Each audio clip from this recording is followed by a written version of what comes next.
దర్శనం టోకెన్ ఇస్తారు, అంటే ఎస్ఎస్డి టోకెన్స్ అని అంటారు వీటిని.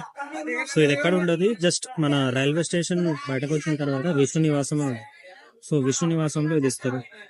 సో ఎవ్రీడే కొన్ని టికెట్స్ అని ఉంటాయి, అన్ని టికెట్స్ అమ్ముతారు ఇక్కడ. సో నేనైతే టికెట్ తీసుకున్నా, చూపిస్తాను నాకు.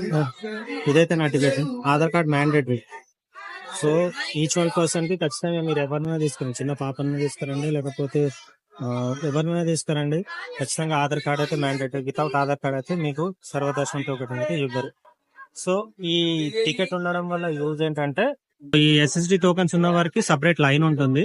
ఆ లైన్ తీసుకొని మనకి ఏదైతే టికెట్ లో మెన్షన్ చేస్తారో, ఏ టైం అయితే మెన్షన్ చేస్తుంటారో ఆ టైంకి డైరెక్ట్ విజిట్ అయిపోతే సరిపోతుంది.